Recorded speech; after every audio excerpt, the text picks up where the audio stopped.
Hey, what's up, y'all? This is former NASCAR driver Bill Lester. Bob Cockers. I'm NASCAR driver Natalie Decker. NASCAR's Chief Hype Officer Mamba Smith. And you're listening to Victory Lane. Victory Lane. Victory Lane. Victory Lane Vibe. Let's go. 376, Antron Brown is the Top Fuel champion. Just praying for it. There it is. Raja Caruth wins it at Las Vegas. First career win, gets it done. You stayed in the game, and it was just one step, one punch, one round at a time, and my guys had me a great stop, and we just executed. So there's more to come for sure. His final time through 3 and 4. He's gonna do it. Bubba Wallace wins at Kansas. What they gonna say now, baby? Let's go! He is the man who raises the bar, who raises the stats, who takes things to stratospheric levels, and he's only got 3 corners now. He can see the crowd standing and giving him that round of applause. 8 times we've said it before. Here's a 9th for you.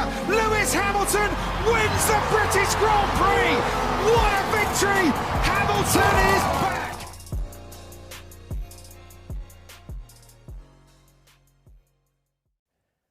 Okay. For people listening now, I want you to know we talked for 3 minutes straight, and it was a waste because it didn't record. But it's all right. We're back. Take 2. Clap. You got it. Go.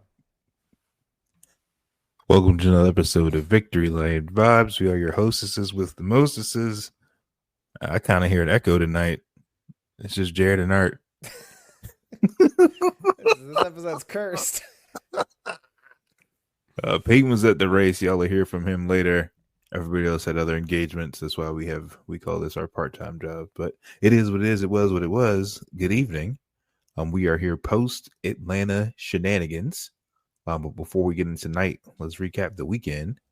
And go through some things. So Saturday afternoon, there was a truck race. An old KFB got his royalty check stamped from Spire and put himself in victory lane, to the yays and surprise of the shop, but to the dismays of the 71 side of things, because Raja got crushed. And I say he got crushed because his truck got crushed. He hit oil. He made that ye old 90-degree right turn to the wall and was murder, she wrote. But Kyle Busch wins the truck race on Saturday afternoon. What do you think of the truck race, Art? It was the second tier of the races this weekend. You know, I felt like this was kind of hot and cold, right? There were stretches where they were really dicey and there were 2 lanes and you can mix it up. But then there were a lot of stretches where it was just freight train time around the top. And when it was freight train time, I was bored. And when they were racing, it was pretty good. You know, a lot of my favorites had trouble. I liked Lane Riggs early on in this race, and then he had a whole bunch of issues all of a sudden. That was really unfortunate. And like you touched on with Raj, you know, that wreck is just brutal. It was a crushing accident. And then all the keyboard warriors started to badmouth him, and then there's oil on the track. It was literally an oil slick, like it's something out of Mario Kart or something. So that was frustrating. But I mean, the story of this race really is KFB being a teacher and class was in session, right? Like he was the best truck throughout the race, and it showed at the end. He made a veteran move, right? The side draft at the very end there with, you know, the last, whatever it is, 100 yards, 50 yards or something to get the win. It was really impressive, but I mean, I'm kind of over Kyle coming down to the truck series. I'll be honest with you. Like, it was cool for a while, and you know, the races where he went for the double and the triple on the weekend, like he did at Bristol, right? That's really cool as an accomplishment, but I'm kind of over it, man. It kind of feels like that kid that, you know, graduated college or graduated high school and he came back the next year, was hanging around campus. It's like, brother, you shouldn't be here. Like, this is not for you. This is meant for us young people. Please go get a job. Take your courses. You've got classes. You've got professors. We have teachers. Like, that's kind of the vibes that I'm getting from him at this point. And, you know, I'm glad he got a win because Lord knows he's needed it, right? Being pretty snake bit at the Cup Series the last year and change. But I don't know. What do you think? Like, I'm just kind of over it. I don't. You know what's like? I feel like he gets 5. Everybody gets 5 if you want to go back down there. but it has to be something written in the clause when he sold the team or the shop or whatever it was. Like, he must get an extra incentive to A, come back, but to B, dominate. And it must be that way just because last week they had McDowell and who else was in the truck race? It was like McDowell and Haley. Like, it was stacked. They had like 5 trucks at Daytona. It was completely disrespectful. There was no need for all of that. It was just written in his contract that way that he just comes down to play every once in a while. But I mean, I'm sure he can have it written. Like, he picks the tracks, right? I mean, Lord knows the only person that's deciding when he does this is him. No, of course.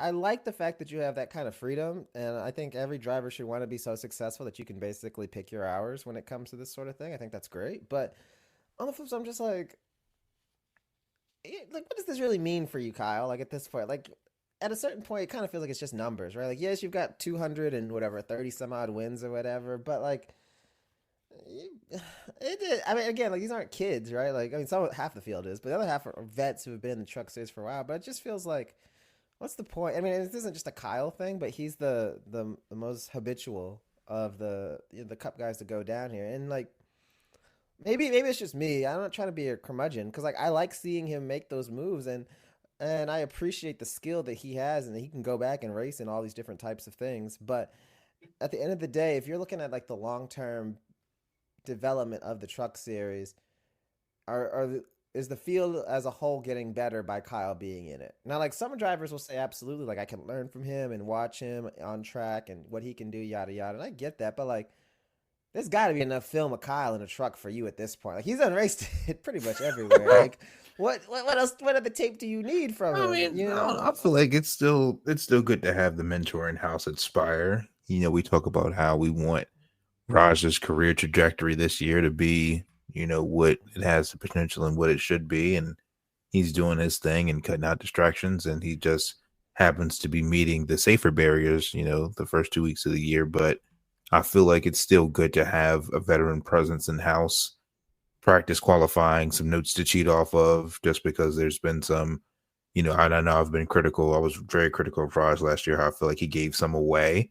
And I feel like had he not hit the oil slick like he was playing Mario Kart, maybe he would have been there. Maybe he would have been able to see what, you know, Cal did, and he's like, oh yeah, I'm gonna try that when we you know, when we go to the next place. But I feel like it's still good to have veteran presence in the garage. The Cup guys, especially the ones that have been doing it for, you know, a decade and a half, they've seen a lot of things.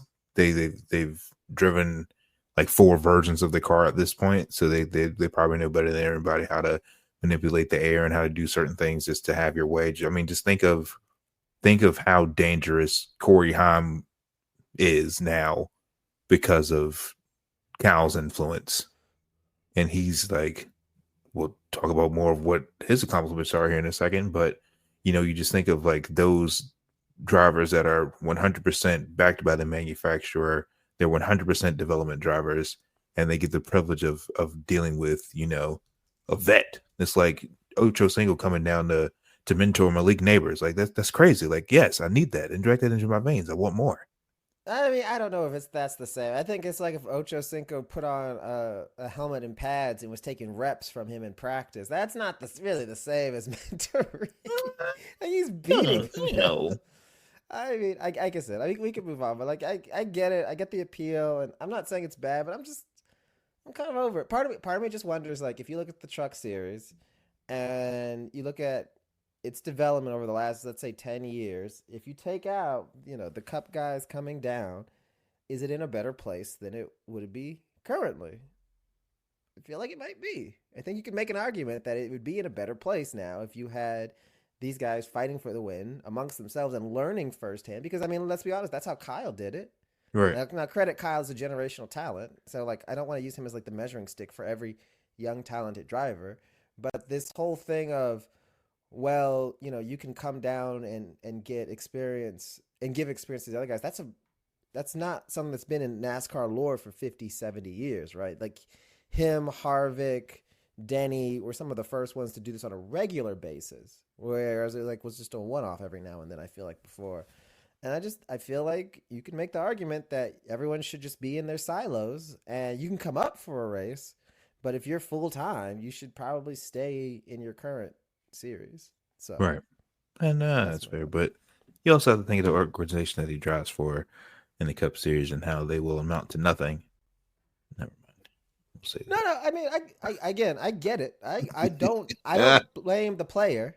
I just wonder if these short term gains and dopamine hits are hurting in the long term. That's all I'm saying. If anything, it shows his son. Hey, look, dog. Sometimes you got to come down to come up. Right. Now put the trophy next to the other ones. Yeah, that's true. I guess. You gotta teach the life lessons. But we move. To the dismay of everybody that I know, Saturday evening's race of the Xfinity Series.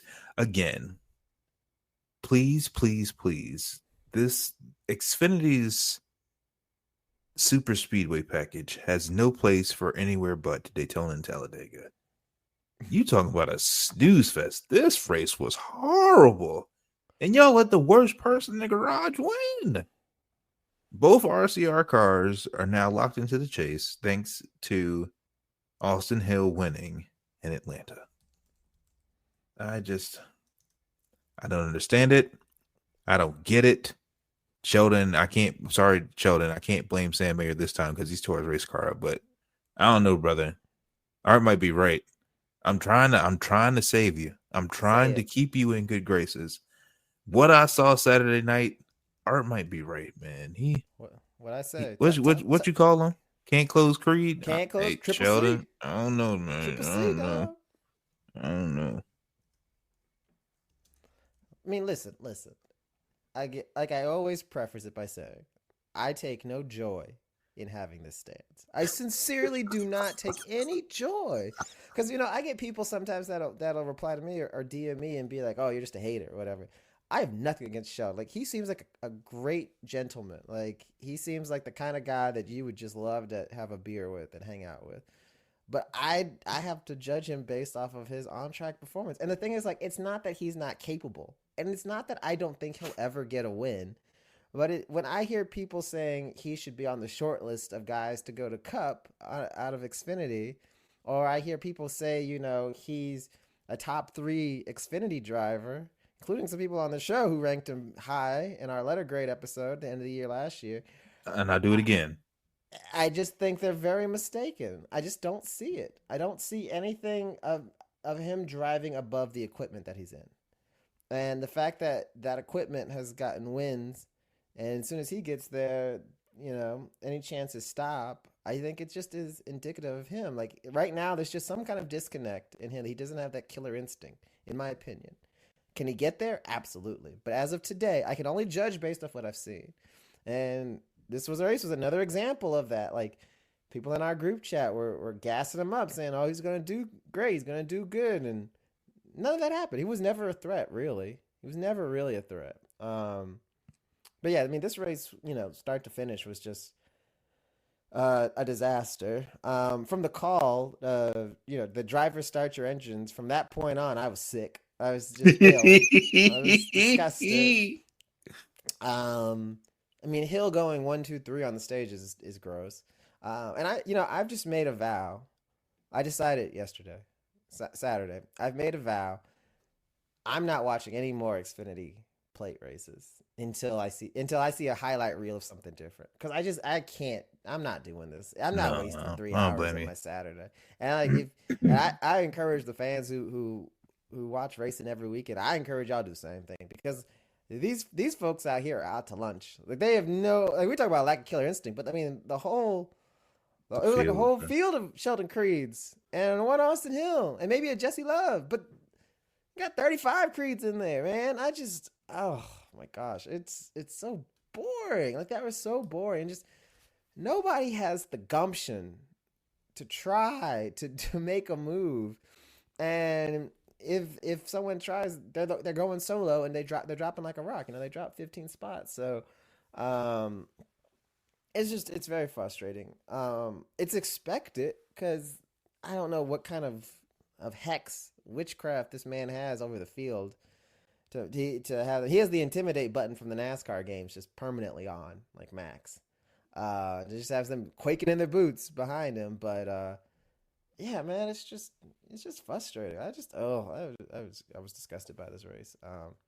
The one other question I had for you is, coming out of this, can we talk about the downfall of Brandon Jones recently? Brother, he needs to start a family if he has not already. You need to be a dad, bro. It's time to hang it up. What's happening to this gentleman? He was supposed to be a cup. I'm sorry, not a cup. Well, they talked about him as potentially coming up to the cup. They thought he was. And, supposed to be like a regular Xfinity champion, contender. What happened? You got all that money, but not the talent to match it, brother. I don't know what you did. I still don't know how he wrecked. I feel like every he tore his time car up. What were you doing, bro? Like his bill, for bent sheet metal that has to be cut off, has to be astronomical. Because I feel like ever since like the last 2 years, I feel like he wrecks nonstop. Changing numbers ain't doing no favors when he went back, bro. Like you are bad at this. You're bad. I just don't understand it, dude. Like, he's got 5 wins at this point? Man, if I was Ryan Truex, dog, I'd be punching the air seeing what I saw Saturday night. Man, I'd be on the phone with Joe Gibbs and my brother, Yo Martin. Please, please, please, let me get that Bass Pro money, dog. Like, I can't take this. Calling a favor. Please, yeah, like, man. The thing about Ryan, like, isn't he like 2 for 2 or something? Yeah, like both races he started, he won. Like that's amazing. What? He wins his one-offs. Like, you can't be mad at that. Like, that's crazy. What more can you do besides win? This man is shooting 100. He's 2 for 2 from the free throw line, bro. Like, we can't give him like get him a ride car or something. Yeah, that was one of my notes I took coming out of this race. I was like, what happened to this man? It's just he doesn't have it. And speaking of the race, like the craziest thing was like our least favorite person, Eric Almirola, tried. He tried to pass Austin Hill, and nobody went with him. I'm like, oh, cool. Y'all are just okay with him winning again. Like, this is disgraceful. You got the broadcast booth. Shout out to CW. Fantastic product. Fantastic product. But y'all got CW up here during the caution, talk about something. Oh, Austin Hill's better than Junior. Austin Hill better than Dale Earnhardt on the Super Speedway wins. I'm like, what blasphemy are you spreading to the masses? And then the whole field allowed it to happen. They let Austin win. They literally let him win. They didn't even challenge it. Well, the worst culprit, and yeah, that was the one irony, right? It's like the driver I think I least like in this field is the one that I have to root for, because the only one again with the fortitude to make. Yeah, that's what I was about to say. I was about to say something else, but the only one with the fortitude to make a move. But the main culprit of this is the 7 car, who, spoiler, is my light's too bright. Like, I'll save it for my thoughts for him, but brother, my God, like what are we doing? What are we doing? I'm just looking at you yelling at the TV, and anyway, I'm saving my light's too bright, but I just yeah, man, it's just frustrating. And yeah, I mean the comparisons to an Earnhardt, like Jeffrey Earnhardt maybe, but Dale, any Dale, Ralph Earnhardt Sr. or Jr. Disgusting. The audacity. You know what? The amount of disrespect that I've seen on the Earnhardt name the last 2 weeks from NASCAR. Yeah, it's been wild, bro. Like, first you had Fox with putting Dale Sr.'s wreck in the promo, and now this, like, y'all should be ashamed. Y'all should be ashamed. That's terrible. This family is built. This sport is built on the back of this family. Literally built on the back of Earnhardt's. This is how you treat them. You should be ashamed of yourself. This is how you repay him. You had Earnhardt Jr. in tears last week because A, he made the 500. B, got a top 10 his first showing out. He out here making phone calls trying to get it charted, and you disrespect him, trying to illegitimize his records because of Austin Hill. It's garbage. It's garbage. It's funny. I just want to say, it's funny. I was called a hater when I was making the same argument about Jeff Gordon's road course records when Chase Elliott was killing it in the Gen 6. And I was told, "Oh, you're a hater. Oh, get with the times, Grandpa." Blah, blah, blah, blah. And I'm like, "He only raced twice a year." Like, now we got a half dozen road courses. I was called a hater, but now, ain't no fun when the rabbit got the gun, I guess. But like now, all of a sudden, they're like, "Well, you know, he only did it twice." And yeah, now there's room for context. We used to have a real schedule. I think it's so funny. I mean, like, I don't take any of it serious. Like anyone who knows anything about racing knows that that's a ridiculous, that's a laughable argument. So like we had Sears Point and we had Watkins Glen. Yeah, Sears Point. If you didn't boot up a Nintendo 64 NASCAR game and try to crash on Sears Point, if you don't know that name, listen. If she don't know the name Sears Point, she's too young for you. Okay, too young I'm for you, put dog. It right there. She don't know too young about for Sears you, dog. Get her on the classics, man. The NASCAR classics. Whatever, man. It's like I said. It's just so. It's just frustrating. I just want to see you try. Like, I'd much rather you try and fail than do nothing. But whatever. I just hate it. I hate it. We move. And then to the race control. Did you really do that Atlanta race this evening? It was quite. I mean, there was some cautions, but nothing crazy. There was no big one until the last lap. But Christopher Bell wins in Atlanta without a doubles game. I wonder why he won. Interesting race. I don't like the super speedway package on this track. I would like NASCAR, since we're using our testing schedule again and we can have practice. Please bring the regular car to Atlanta and let's try it. Let's see what happens. The pavement is wearing, handling is playing a bigger factor. Let's get the cars not on top of each other and put the regular car out there and see if we can get a cooker. I think we can. But all in all, it was a great race. First Toyota win. Toyota hasn't had a super speedway win in a minute. Is this the first one with the next gen car? I wish we had our statistician here to prove that, but I think this might be no, because Tyler won at Tyler won at Talladega last year. That's right. Yeah. Got the Jumpman car. That's right. Yeah, it was a decent race. There wasn't a lot of calamity. There was lots of terrorism. Some from the usual subjects and some from an up-and-comer who got his face pressed on pit road. But I'll leave that there for you to walk through that door, Art. Christopher Bell wins in Atlanta. What do you want? Where do you start with this race, man? Like, where do you begin? All right, we can just start with public enemy number one is now Carson Hocevar. Ricky Stenhouse, you have been absolved. You acted like a buffoon today. However, somebody has taken your crown. Do you remember? See, this is how I know some of our audience will be old enough to remember this. Some of them will be too young to remember this. Do you remember? This is going to be such an around the elbow story to get to the point. Remember back in like early 2000s, like post 9/11, when they came out with like the FBI most wanted list and like the terror list was like everywhere. Like I remember distinctly going to like a and the color code, and like I remember going into like a convenience store and they had the FBI's top 10 on a poster on the wall. Like they were going to be in Fayetteville, North Carolina for some reason. I don't know why they would be there, but whatever. And they would have like playing cards and they would have, so-and-so is a king card and so-and-so is a queen card. Like they ranked lower, right? So like the higher you go. Carson Hocevar is now a king card level terrorist on the track. He is elevated. He was like maybe a 7 or an 8. And he has upped himself to a king. He is right alongside other nobles, such as the 47, such as the 01, who you can rest assured they will make a decision that we will all regret. What happened with this dude, man? Like, and I know like he's been a problem for a long time, but he just I don't know. Does he lose his mind? Is he just that like see red? Like what is going on with this dude? And it's one of those things where it's like, oh, you're gonna cause a wreck. Oh, you're gonna cause a bad wreck. Oh, you're hitting Blaney from the right side.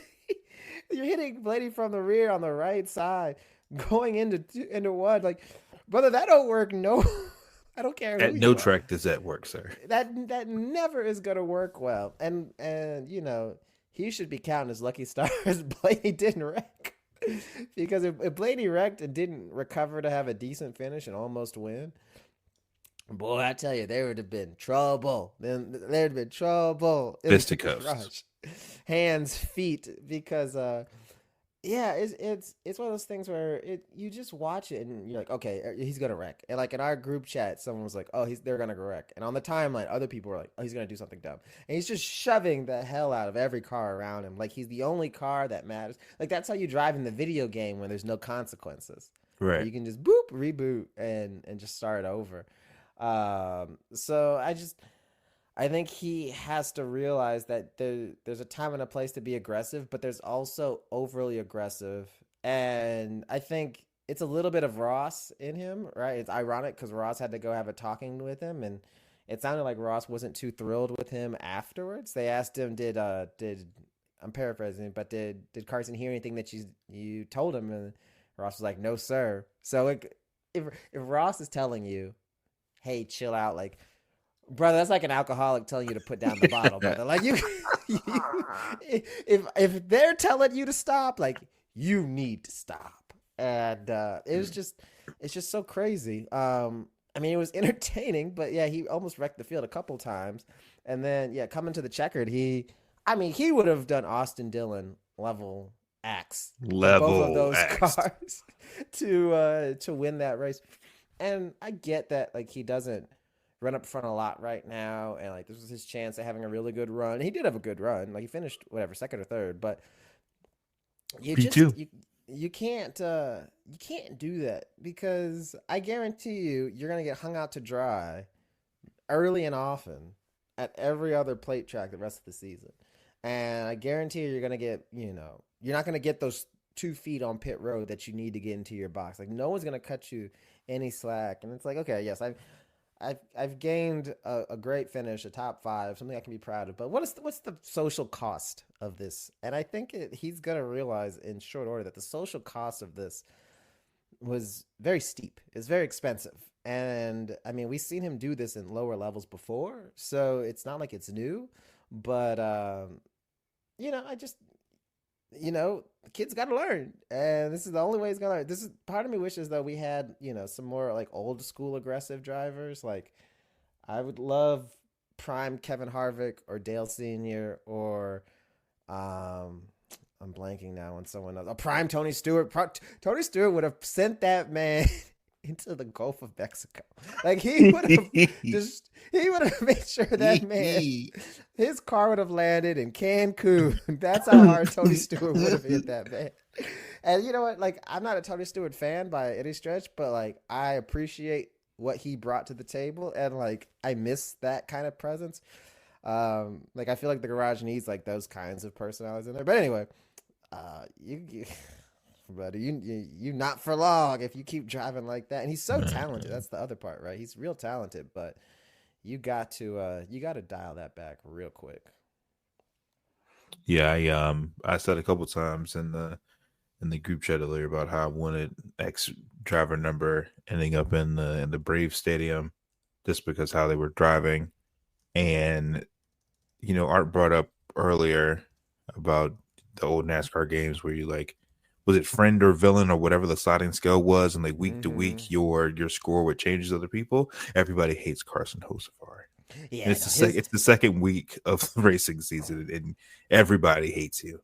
I don't know, you got to buy donuts or gift bags or goodie bags or give away them cowboy hats or something, because brother, when they go to Coda next week, when they go to Vegas, no breaks will be cut, no breaks will be given, and if you just end up 36th with your nose pushed in, it's all your fault. It's your own doing.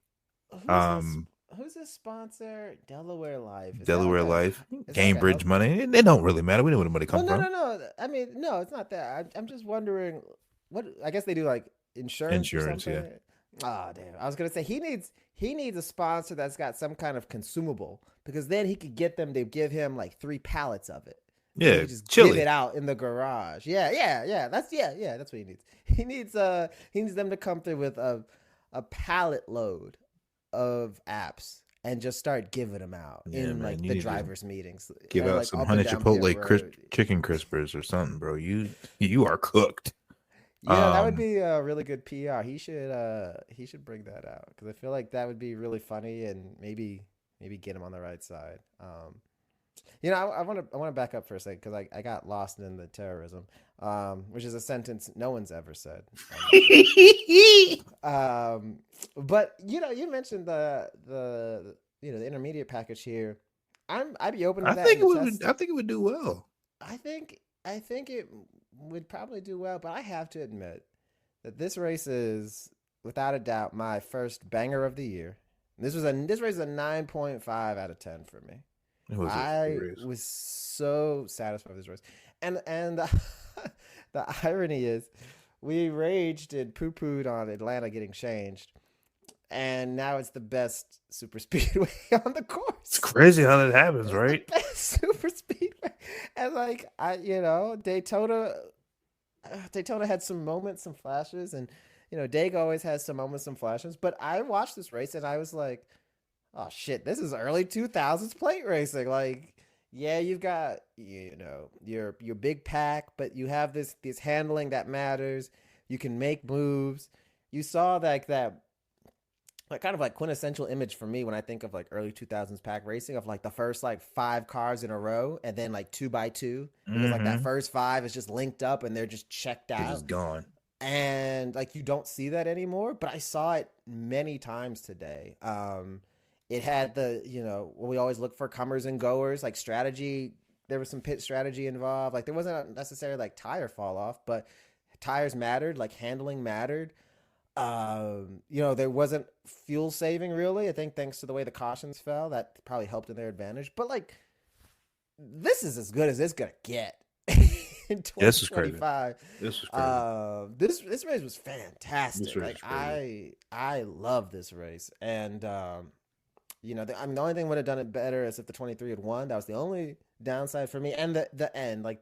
They got a little wrecky at the end, and like the finish is a little tainted. But that aside, like I said, the first 97% of this race, I loved it. I was locked in. I don't know how you could see anything negative in like the race as a totality. Like I get a lot of people are only focusing on the finish, and I get that, and I understand that rage, and we'll talk about that. But like this race as a whole was really good. Like I really enjoyed it. It was crazy. Like watching the broadcast. Nobody said anything about what Goodyear did. They ran staggered tires. See, I didn't even know that. They didn't mention it. So the right side tires were narrower than the lefts for handling. It was like it was so quiet. Like Goodyear put out the tweet, and I was like, "Nuh-uh." But like, yeah, Fox didn't say anything about it. I'm actually gonna, we have the beauty of internet here. So I'm gonna pull up so I can just say exactly what the changes were. But they got 9 sets total.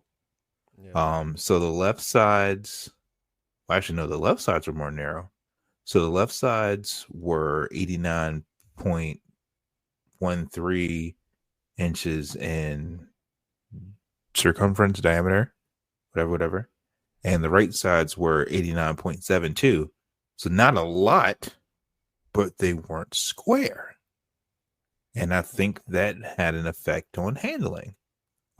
You saw how like Eric Jones's spin, for instance, and he was like dog walking it. And when somebody else cut a tire and spun, like and I was like, man, because they gave like the tire pressure recommendations for these tires, but again, teams look for speed everywhere they can, and I didn't think they were following it to a T like they were supposed to, but nobody said anything about the damn tires. Like, it was so crazy. And then to Art's point, like just the way the cautions fell because of the one car spins or whatever. Fuel strategy came into play. I was listening to the 23's radio, and Charles was on the radio saying, hey, you got to move up. I know you want to get racy, but you got to move up. You got to save gas. You got to get up. You got to get up. So it was good to have a speedway race where strategy played a factor. That's why you had Ross Chastain all of a sudden coming up there, because he pitted early, and SVG was up there getting mixed in. A lot of these people that were in the back for most of the race, when they flipped the field, and then all the people like Logano and Bubba and Kyle Larson and everybody, William Byron, all of them who were on the same pitch strat had to come through the field to come back forward. But with the handling aspect and just the way this car drives on this track, you could actually move around and make some moves and get some things done and seemingly just go back in line. The one thing where that makes me really want to have the regular car on this track is just, I feel like you had the time coming through 3, coming to 4. You had to plan coming down off the top to go to the bottom, and 1 and 2 to go around and pass somebody. Which it took a lot to pass somebody. I was like, that's not really ideal when you're trying to figure out what the car's going to do to win a race. But it happened to Bubba. I think at the end of stage 1, ended up getting hung out because nobody went with him. But then he bounced back, and I think he finished P7 or P8 the first stage. But that was my one ask. Is if we could get their handling managers and you can move around and you can pass, but if they actually had some horsepower to get around their competitors, then we might have a barn burner. So I kicked and screamed when they reconfigured this race, but now with the asphalt as gray as my shirt, I'm satisfied. I mean, yeah, if I loved Old Atlanta. I still love Old Atlanta. I would love to see Old Atlanta how Old Atlanta would do with this car. But if I'm looking at the big picture and I'm being choosy about the things that I get upset about, we have multiple 1.5 miles that are really, really good. We now currently only have one super speedway that is good. So damn. When you think about it that's a mic drop. When you think about it, okay, well, I still get 2 Kansas, and I get Vegas, and I get 1 Charlotte, and I got Homestead. There's a lot of really good 1.5 miles out there, and I would love to have one more, but I need to have at least 2 good super speedway races in the year. And so far, this is. I mean, I obviously watching Bubba in stage 3, he started, in the 20s, I think, maybe in the he started 22nd at the start of stage 3. And he drove up to 5th. Larson started around 20th or so, and maybe 17th or something like that. But he drove up to the lead, right? And they did it on skill. Other guys did it as well. Chase did it before he wrecked. Blaney did it often. There were lots of guys that could do it. But the fact that you were doing it on skill, it wasn't just, okay, somebody's messed up and now I can take advantage, right? They could make moves and be aggressive. That's for you people. Again, I don't know why this became a lecture to young people, but for you young people out there who didn't watch NASCAR from 98 to 2010. What was Peyton blabbing about last week? What was it? The 2000 Talladega race? 2000 Talladega. I went back and watched that race, and everything he said was correct. No, he was right. That's why I couldn't be upset because he was absolutely right. And this was the kind of quality that we got. Now, yes, every single race was not a 9.5 out of 10, but that was the expectation. It was not, okay, we're going to ride in 2 lines and go at 50%. We're going to go after it. And yes, it was amazing. They did it today. So I give the praise when it's deserved. Right, I give the criticism. Lord knows I give the criticism when it's deserved, but I give the praise to Goodyear. I give the praise to the track. The team's doing a good job, and like you said with the tire, I think a good tire is kind of like the referees in other sports, right? If you don't notice the refs, that's a good thing, right? If they're not making their presence known early and often, that's usually a sign it's going to be a good time. And yeah, it definitely wasn't the case today. So yeah, like I said, this is obviously race of the year considering it's only week 2, but I think this will go down as a banger. The only thing, and I'm gonna back up. The only thing that takes it down a notch, like I said, is the finish. But I honestly liked this race as I think about it now, and this could be prisoner of the moment, but I like this race more than last year's, even with last year having a better finish. Agree, because last year's race was trash. I didn't think last year's was trash, but I think this year's was just much better overall. Like the totality of this race to me was much better. So yeah, no, A++. Let's come back, man. I said in the group chat the meetup needs to be in Atlanta, not the Coke 600 now. Like I kind of want to go to Atlanta. We'll adjust that planning for next year. But just to circle back to last year, no, last year's race was trash, and the finish of it being the closest and Daniel Suarez winning and blah blah blah blah overshadowed its trashness. Last year's Atlanta race was garbage, and I stand on that. And I will replay the episode from last year, me saying the exact same thing. It's terrible. It's awful. But this year, A++. Fantastic. Glad it was cold. Just do all this again. Everything played a factor into this being the most cooked up super speedway race that we've had in quite some time. And I feel like it's going to set an unfair precedence for Talladega, because I'm going to want some cooking in Talladega. Hopefully they fix the car by then. I still think that they still need to see how Ryan Preece looked like Dominic Toretto's car at the end scene and Fast and Furious before he flipped over. That still needs to be studied. But I have some faith looking to the next super speedway race. I feel good. I'm feeling good. I feel hope, but I don't feel optimistic for Dega. And it sucks because as I've said before, Dega's my favorite all-time track. But I mean, maybe if they bring this tire back, maybe it'll be a better show. It could be a better show. I mean, I'm so much happier coming out of this race than I thought I would be. So to me, like, yes, all options are on the table in terms of hope, but as always, you have to show me. Like, I need to see this consistently at these types of tracks. And so hopefully we get that. But that's fair. For today, like for today's test, like you passed it, flying colors, you get an A. You can get A+. Yeah, you didn't get A+, but you got an A. Like you can sleep good tonight for most of you. You done good. Yeah, NASCAR, if you send that survey out, you send that fan survey out, high marks this week. High marks. Let's see. Moving over to 2311 corner. Decent day. Bubba had a great day. Thank you, Charles. Charles, thank you. I was on my couch listening to the radio, elated. Bubba said the car was tight. I'm gonna get some air pressure adjustments for you. It's probably gonna be tight in traffic. If it don't work, let me know. I'm gonna keep fixing it. Bubba was like, yeah, this shit's still tight. Charles was like, you know what? I got you. The next 4-tire stop, we can go harder. Now, mind you, he was like, now look, you get a big run, it's gonna be tight. You ain't got no run, you can do what you want to do. And Bubba did just that. He finished 9th.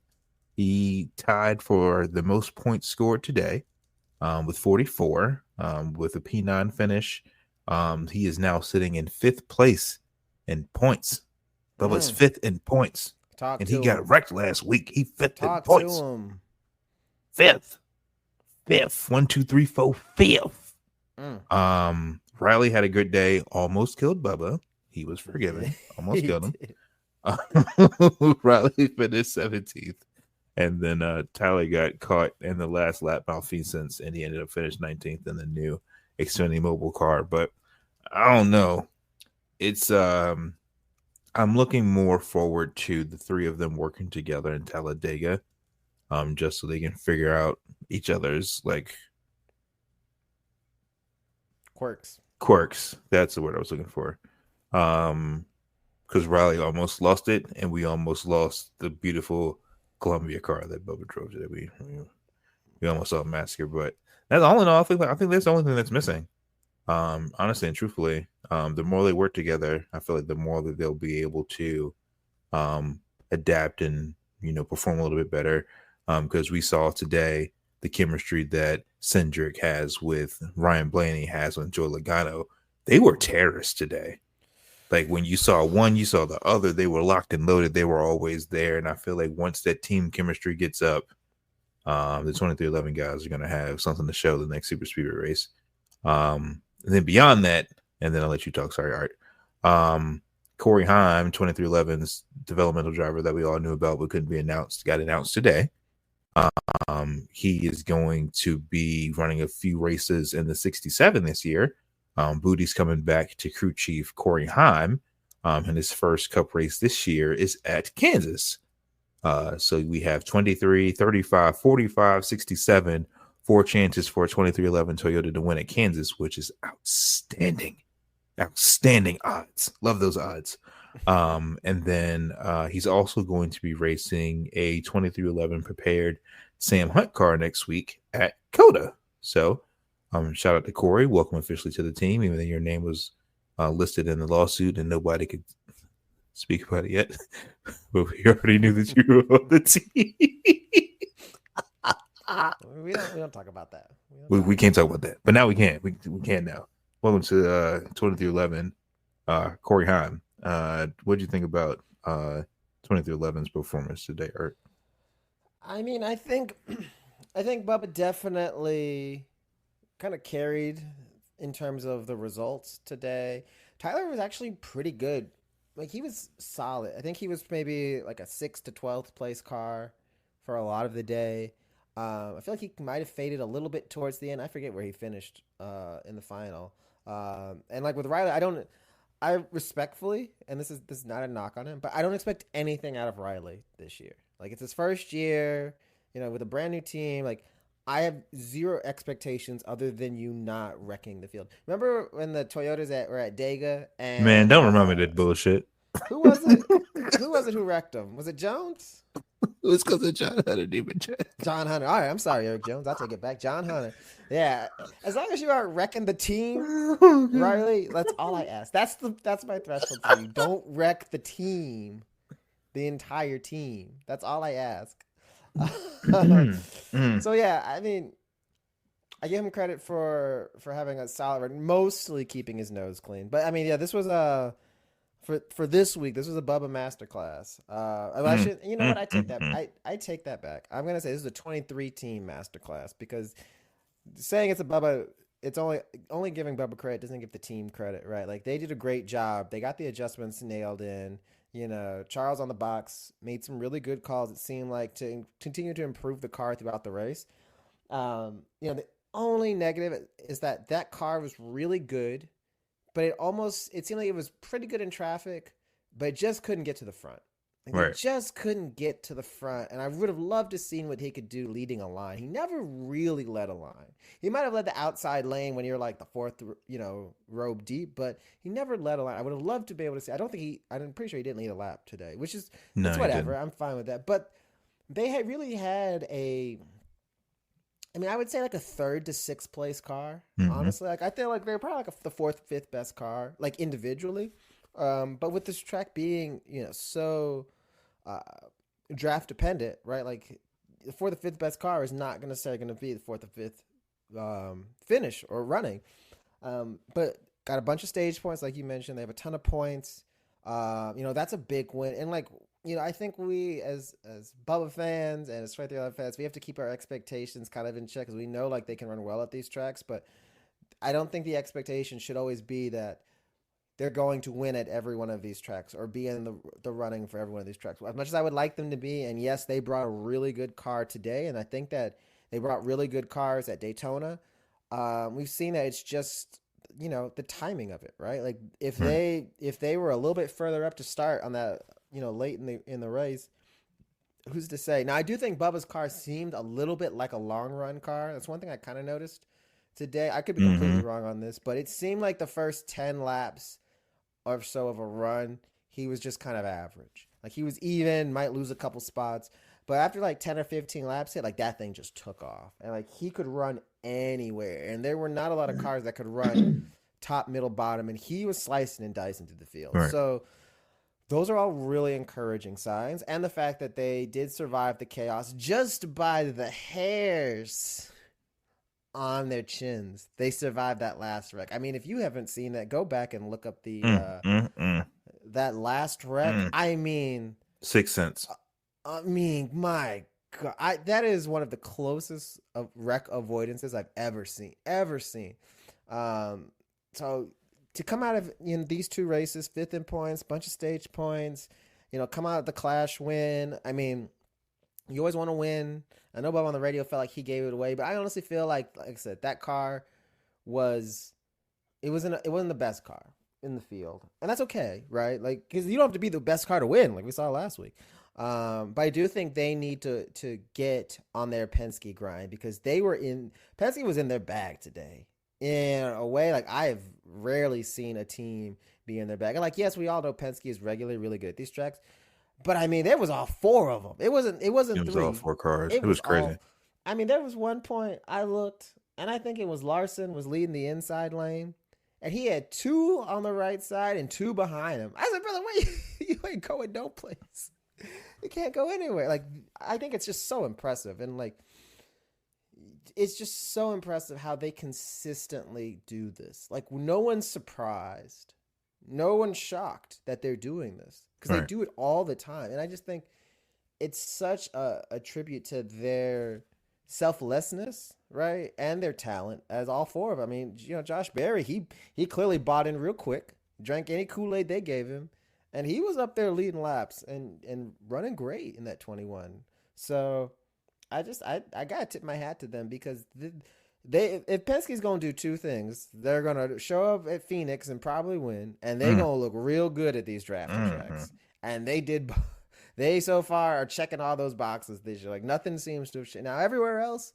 You can maybe put a debate up, but those 2 places, they're gonna be there, and they're gonna be there ready to roll. And so it's almost a surprise when they don't win, or they're not in contention at the end with these races, because they just are so dominant for the first 80%. So yeah, no, I gotta shout them out, because they did an amazing job. Absolutely. They got it figured out. Whatever they got figured out, Bubba needs to invite Blaney over for some drinks and some bourbon, and get him talking, and be like, hey, yo, brother, what's the secret sauce you got? What's really good in here? What What's you really doing good over there? And figure it out. Take it back to airspeed, because they got it. They got it. They on another level. And I will say, before we move on to the next segment, shout out Kelly Crandall. She posted this interview that she had with Bubba in the media center yesterday, and she was asking about things and where his head at, his mentality, and if Bex is helping him get on that the next level. And Bubba was he said that because of the baby, he's sort of not looking to win every weekend. He's not putting that pressure on himself to perform. He's trying to find having more fun with the sport, because they're things that take priority over racing. But then he dropped a couple quips. And he said, the first couple of years at 2311, he would say, oh, the car's tight, and everybody would look at him like, oh, cool, and just move on. But now with him having his contract renewal, and him re-signing the ink, seems like he's garnered more authority within the 4 roles of airspeed and with the organization of Toyota. Because he was saying, like, now his opinion matters. Like, he could say one thing about the car and nobody listens to him. Then he says something, says the exact same thing Bubba did, and oh wow, what profound information. So according to Bubba, he said that he's P2 now in the Toyota organization, just as far as the cars and performance and things they expect and what they want to work on with the OEM. Denny's P1, Bubba's P2, which sort of reaffirms, I guess, his importance in not only the sport within the team, but it also just shows that obviously he has talent enough where he knows what he's talking about, and people are going to listen and apply the feedback that he's given. So I thought that was kind of eye-opening to me, because we kind of knew, the first couple of years of 2311, they were sort of just riding around and just building the plane while it's flying. But it seems now that it's game time for Toyota in 2311. They want to have both for the 23 and the 45 performing on a regular basis, contending for wins on a regular basis, and Riley will get there when he gets there. But it's sort of just, I wouldn't say heartwarming, but just sort of made me I just sort of nodded my head watching that interview. Yeah, y'all in trouble. If Bubba has say so in the car and what things go on with inside that building, y'all in trouble. You remember? This is such a deep, not even NASCAR related reference, but such a deep cut. It makes me think a lot of it, and I hope it doesn't go the same way. But there's a quote from a couple of years back. Everyone knows The Rock, right? Yeah. So remember when he joined DC and he was gonna be who was it? Black Adam. He's playing Black Adam. And he had this quote that I think about when I hear you talking. When I saw the interview, he has a quote where he said, "The hierarchy of power in the DC universe is changing," and I just feel like the hierarchy of power in Toyota racing, in NASCAR, is changing. And the reason I say that is because, if according to these quotes, and we don't want to read too much into them, right? Because it's just one interview, but if you're going to tell me Denny is the number one voice in Toyota's camp and Bubba's number two, well, Denny is 1 foot in the 2311 camp, 1 foot in the Gibbs camp. Bubba's all the way in 23. And let's be honest, Denny's not going anywhere in terms of being in the sport, but his presence as a driver on track, he's closer to the end than he is the start. So that means your soon to be biggest on track voice and your biggest behind the scenes voice are both gonna be coming out of the same shop. Now I'm not gonna sit there and act like Gibbs is gonna be an afterthought. They have C. Bell, who's a talent, like he's super talented, but I can't say that he's head and shoulders better than like a Tyler Reddick. Right? I think they're on the same par. I think Reddick's probably a little bit better than Bell actually, but I think they're in the same neighborhood in terms of I give them the talent. same playing field. So, I mean, if you want to say the 1A, 1B talents, one of them is in 2311. I mean, and then y'all bringing up guys like Chase Briscoe into the shop, which ain't helping nobody. I mean, that just kind of seems to me to say that, 2311, I think sooner rather than later, it's going to be the A team for Toyota in the Cup Series. They already have a third car, and they already are going to start running a fourth car for a partial season, which tells me you don't go through all the money and effort to build a fourth car to just do it 7-8 times a year. You're doing this because you're getting everything greased up to have a fourth car full time at some point in the future. Like, I firmly believe that. Like, these are such big and expensive decisions that, like, you're not doing this just to get Corey Heim some seat time in the Cup Series. Like, we're doing this because we're prepping to have a fourth team at some point. That's what I firmly believe. Now, no one said that. I have no insider knowledge as always, but the way I look at the tea leaves, like, that's to me what it seems like. So if you're 4 teams deep and you've got, let's say 4 of the top 6 Toyota cars are in your house and the biggest voice in NASCAR that's for Toyota is in that house, seems like the A team to me. Right. So I mean, I think it's very fascinating, and how quickly we forget how new this team is, right? Like they are still very much in their infancy. Like they're still only a couple of years in this. This is year 4. Right? Like year 4. Gibbs has been around for like 30 years. Like they've been around a long time. So the fact that these conversations are happening, I really do think it's going to be, HMS for Chevy, like that's never going to change. RFK for Ford, and I think it's going to be 2311 for Toyota. And then, if this fourth manufacturer ever comes, we'll see what happens there. But I really think those are going to be I think, in 2 years' time, those are going to be your big 3. And they're getting the tier 1 motors, and, they're getting the A++ priority, and they're the ones in the commercials that are the front liner or whatever. And like, I don't think Gibbs is going away by any stretch, but I just feel like, one team is on the upswing and the other is not overall, right? Like right. Bell could easily go out and win a title this year, and I would not be surprised. Like, I think I picked him. I might've picked him at the end of the year, but I wouldn't be shocked at all. But from a team wide totality, I feel like their 2311's on the way up. So exciting. I love it. I feel like I hitched my horse to the right wagon because I'm really excited to see this team grow and continue to develop. Just figured we had to share that tidbit before we change segments. Because it was very, very insightful. So we see what happened. And now we're gonna focus our attention to our missing co-host Peyton. And he's gonna give us his recap from Atlanta. Roll that beautiful bean footage. Oh no, Peyton, your audio is corrupted and it didn't play. Ah, shucks, man. Well, maybe next week you can come back and listen. I'll play it, Peyton. No, I'm not going to do that to you. All right, here we go. Hey, this is Peyton, and I am sitting here in traffic leaving the track after having enjoyed 2 good races this weekend. Enjoyed the truck race, just phenomenal stuff. Kyle Busch showing why he's really a lot better than much less talented people, but publicly was really well liked, so very surprising. But yeah, he put on a phenomenal show. The Austin Hill Invitational, it'd be amazing if RCR could actually allocate some funds to actually making their cup team that good. And then my dear beloved, sweet, sweet Cup Series race at this track. I told you all last week this is one of the best weekends on the whole schedule. You all laughed at me, and clearly that was a very, very good race. Yes, it was not pure. Yes, it is pack racing, but it is the best super speedway plate-style track on the whole schedule. People did not sit down for the last stage for the most part. Like, honestly, the last 60 laps, no one sat down.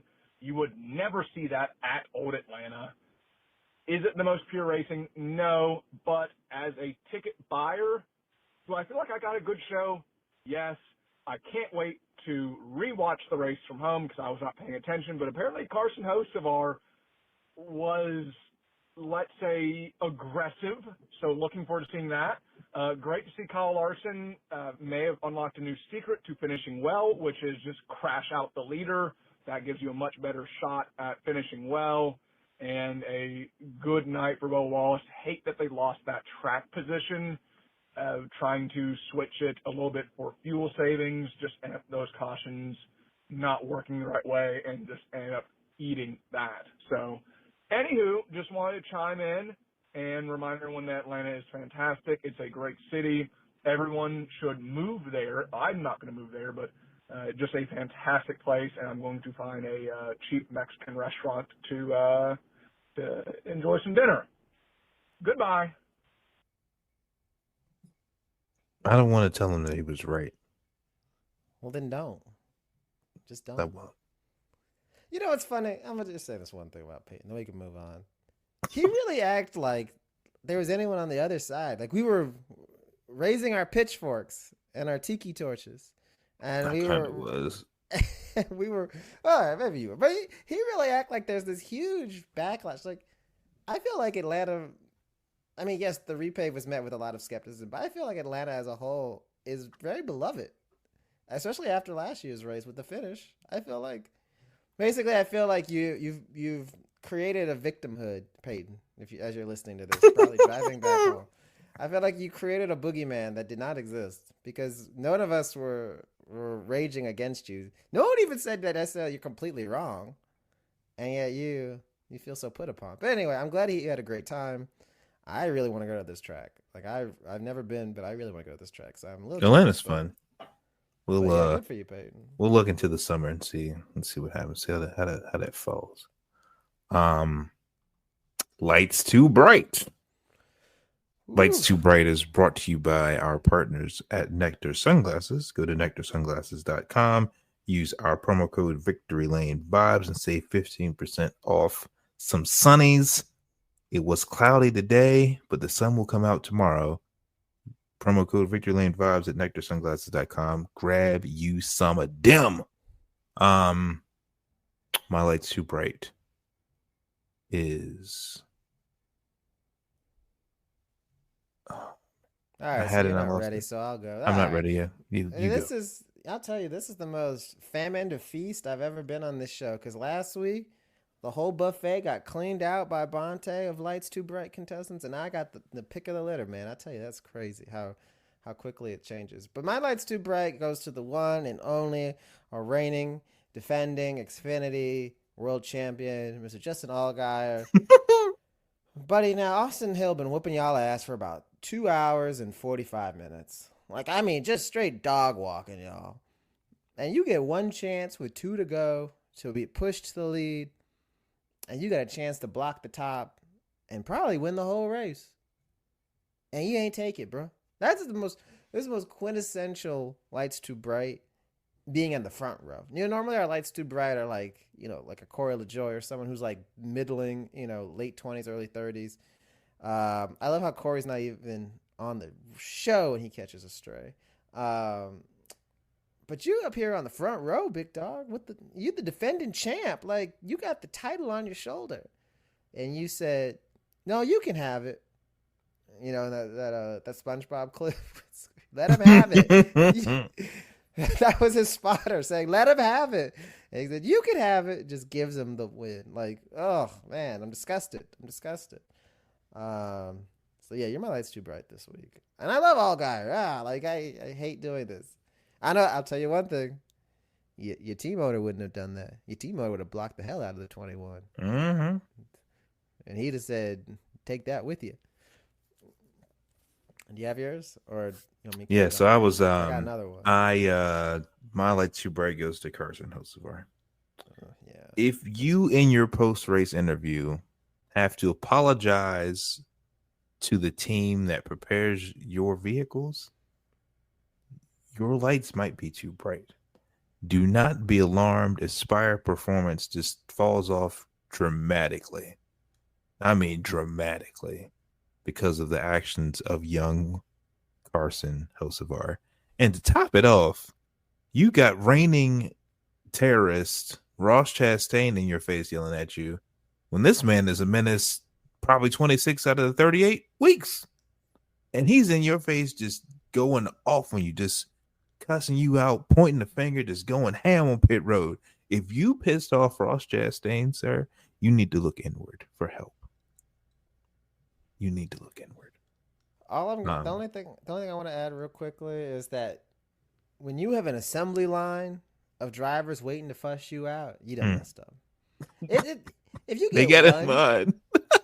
when you got one, like, all right, whatever, that happens, you know. But when there's multiple, like, it looks like the DMV waiting to list of complaints, chew you out. Yeah, you done messed up, Carson. It took numbers for you, Carson, bro. You might need to relax. Calm that down, brother. Because everybody was saying, like, and I guess I didn't realize it until today, like, when Rick Hendrick went off on Ross Chastain last year, he really hasn't been anywhere to be found. He hasn't put his nose in anything. He's letting people go by them and then, like, waving to him. It completely changed, like, his driving dynamics, because Rick Hendrick put a call out.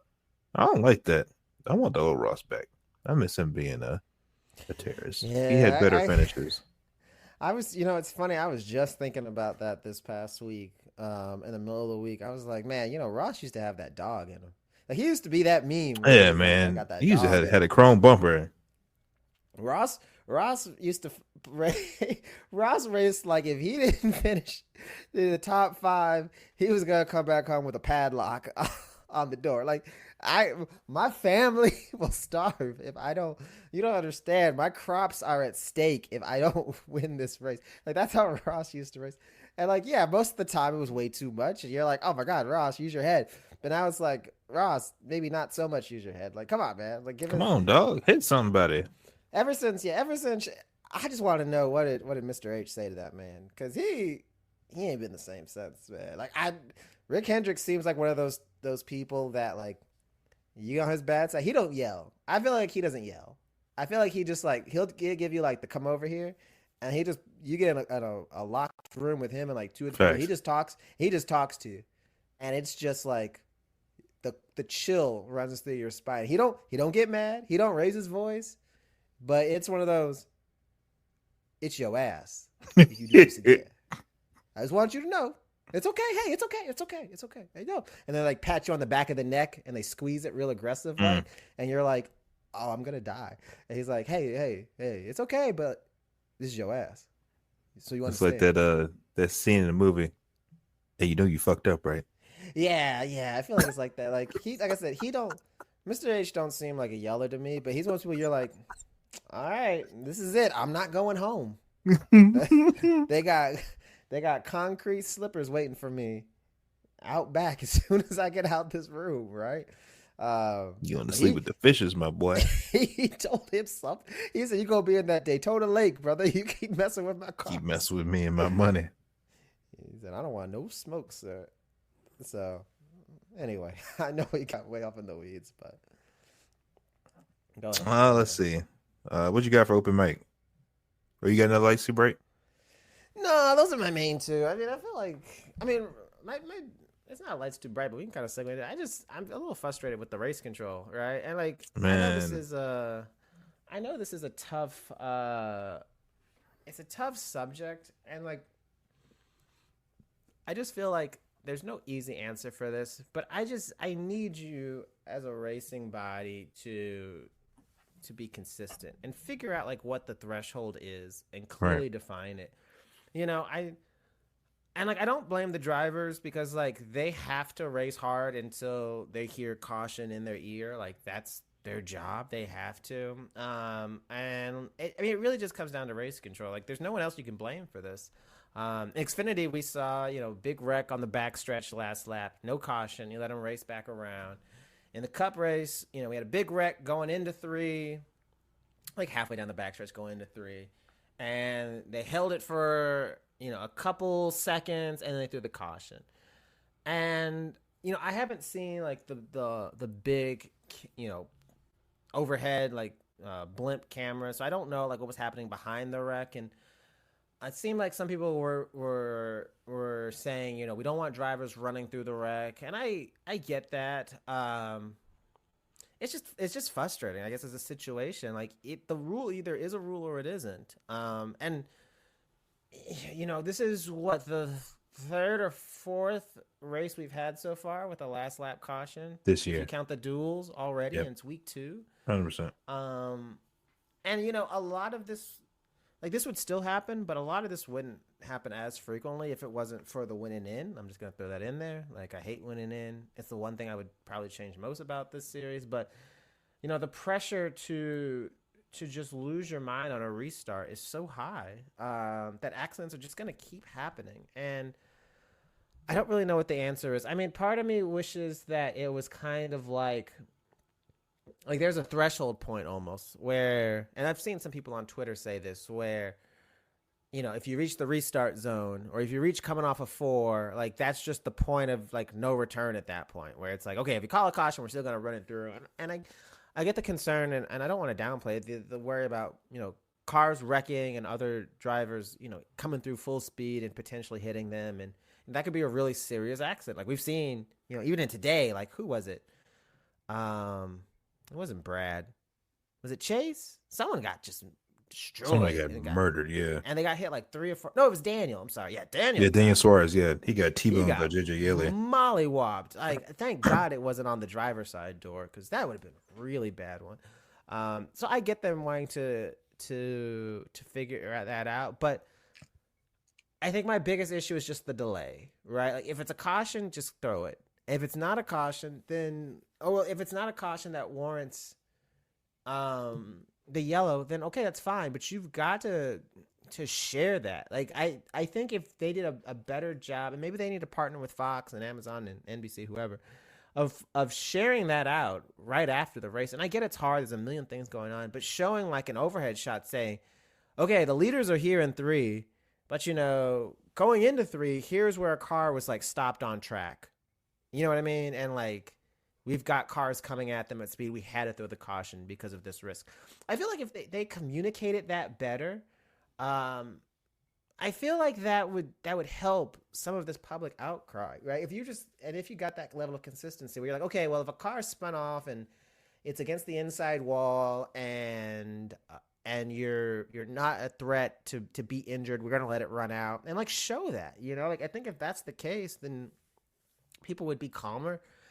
But I think just being more consistent and having more transparency is what you really need, because I feel like if people are just told, oh, there was a caution, it's over. Like on today's broadcast, like they didn't show what was happening at the point of caution. They showed the wreck happening, but they didn't show the point where they hit the plunger and it all comes out. So I feel like if you can combine those two and work with TV to present that, that would help.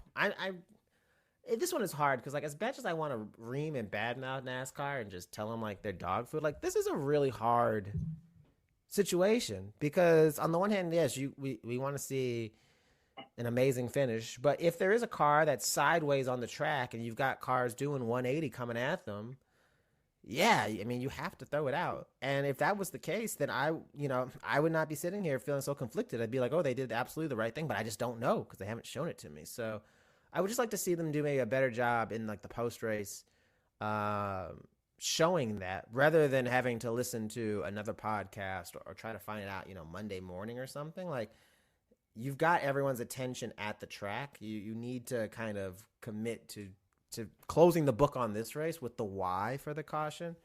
That would go a long way for me. And maybe they'll do something like that in the future. I just feel like that would help people be a lot calmer, right? They wouldn't just be this blind fury. Yeah, I feel like if the broadcast takes it to the next step and they add the caution light graphic when it's to the girl, when it's green, white checker, then we should have some added insight as to the cause of the caution or the reason why race control felt like it was unsafe racing conditions to come back. Because, Eric Jones got cheated out of a dual win.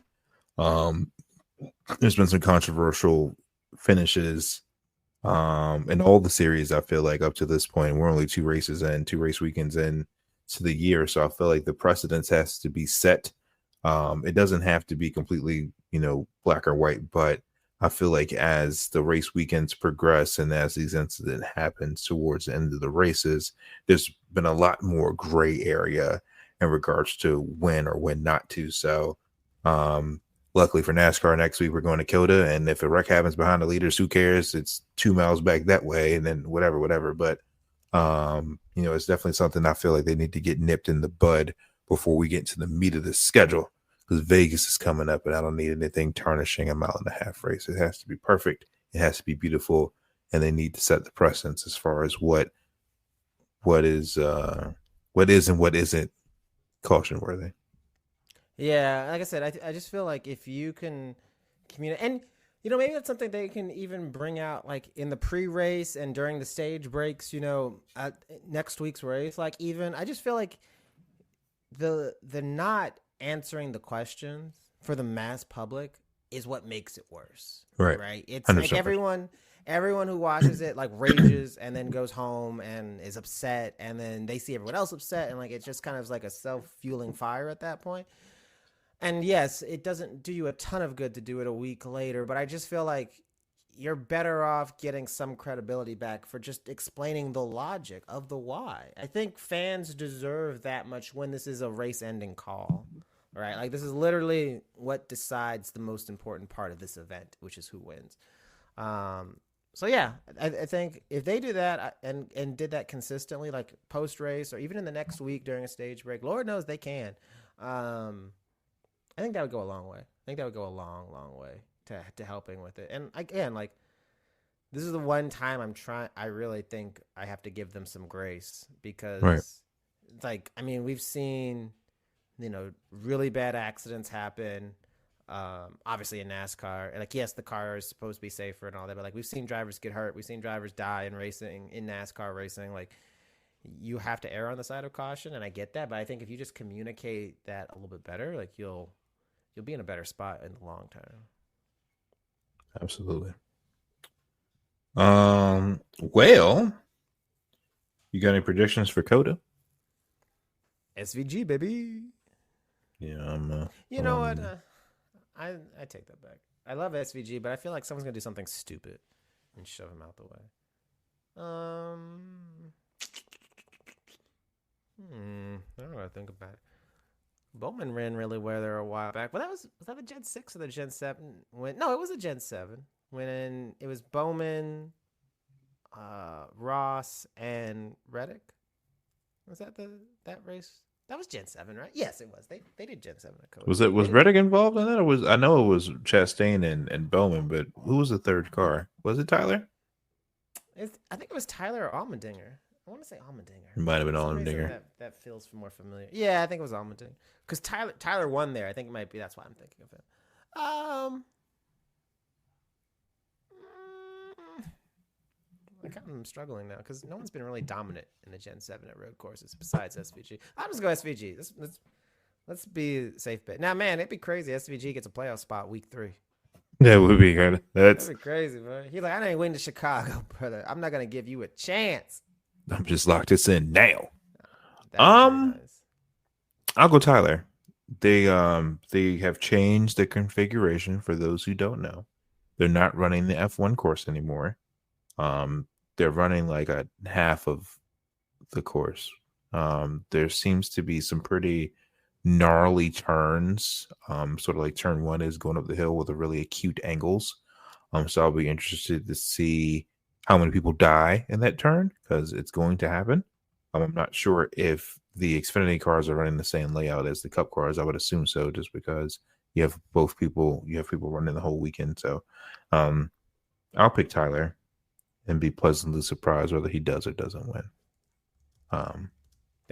Trucks are off until Vegas. It's Xfinity and Cup next week from Austin, Texas. And yeah, we'll see what happens. But with that, we bid you adieu. Goodbye. Adios. It won't be 2 voices next week. Enjoy this episode. Much peaceful. A lot of calm. Honestly, the more that I think about it, it might be. I ain't gonna lie. Some people might get cut. Some people's keys not gonna be working maybe next week. We're gonna change the locks. Somebody's logins might not work, but they might need to be updating resumes. I don't know. I just we might have to put the help on to sign up. We might have an internal promotion and promote from within. I feel some people might not make it the whole year. Someone might get the cut. I don't know. Might get moved to the B team. We'll see. On that ominous note. We'll figure it out.